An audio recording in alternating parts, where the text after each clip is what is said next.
तो hello guys, हमारा topic है, आज का टॉपिक है कॉस्ट बेनिफिट एनालिसिस। ठीक है, तो देखते हैं कॉस्ट बेनिफिट एनालिसिस क्या होता है।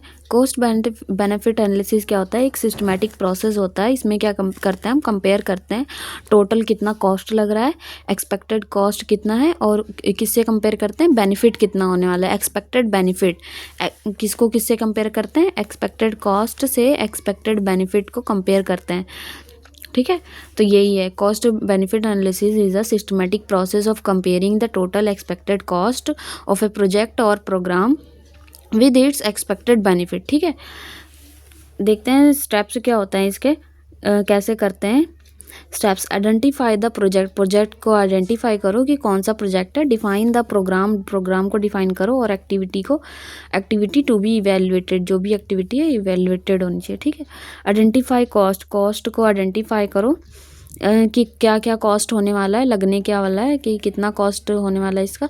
जैसे कि स्टाफ, इक्विपमेंट, सप्लाईज, इन सब में कितना कॉस्ट होने वाला है। ठीक है, इसमें क्या मेंटेनेंस का कितना खर्च होने वाला है, कितना वेस्टेज ये सब होने वाला है। तो ये सब क्या करना है, आइडेंटिफाई करना है कॉस्ट को। ठीक है, अब क्या करना है, आइडेंटिफाई बेनिफिट्स क्या क्या होने वाले हैं। Monetary benefits such as increase efficiency increase थे, जैसे reduce length of stay, length reduce हो गया स्टे का, और रिड्यूस वेस्टेज रिड्यूस हो रहा है। तो ये सब बेनिफिट्स हैं। ठीक है, convert cost and benefit into money में कन्वर्ट करना।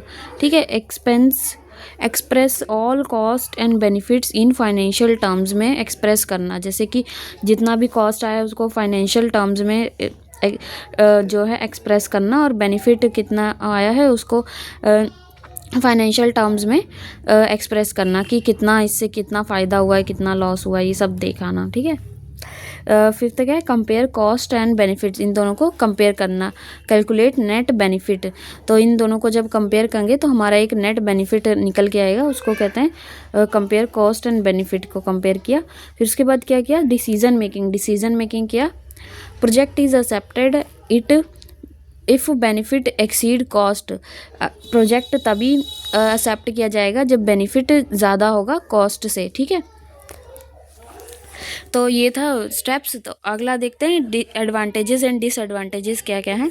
एडवांटेजेस सबसे पहले देखते हैं क्या है, हेल्प इन डिसीजन मेकिंग में हेल्प करता है, और assist in optimal use of resources, किसमें असिस्ट करता है, ताकि हमारे जो रिसोर्सेज हैं उनका ऑप्टिमल यूज़ हो। ठीक है, इम्प्रूव फाइनेंशियल प्लानिंग जो भी है उसको इम्प्रूव करने में हेल्प करता है, और useful for comparing alternative project. तो इससे हम क्या कर सकते हैं, कई सारे प्रोजेक्ट को हम कंपेयर कर सकते हैं। अल्टरनेटिव प्रोजेक्ट के जितने भी अल्टरनेटिव है उसको मतलब देख सकते हैं कि कौन सा सही रहेगा हमारे लिए, किस में ज़्यादा फ़ायदा हो रहा है, किस में ज़्यादा हमारा जो है जो बेनिफिट है वो हो रहा है, किस में ज़्यादा। ठीक है, तो ये कंपेयर करने में भी यूज़फुल है। ठीक है, अब देखते हैं डिसएडवांटेजेस क्या होते हैं। डिसएडवांटेजेस देखते हैं, डिफ़िकल्ट टू मेज़र, ये क्या होता है, डिफ़िकल्ट होता है मेजर करना।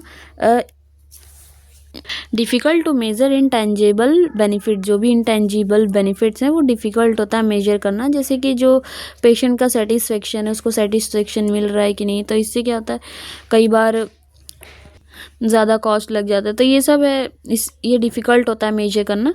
टाइम कंज्यूमिंग है, इससे बहुत ज़्यादा टाइम कंज्यूम होता है। और रिक्वायर एक्यूरेट डेट, और इसके लिए एक्यूरेट डेट की ज़रूरत होती है, डाटा की ज़रूरत होती है, एक्यूरेट डाटा।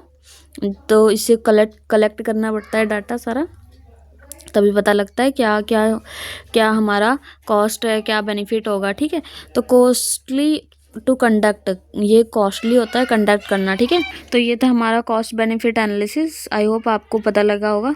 Bye guys.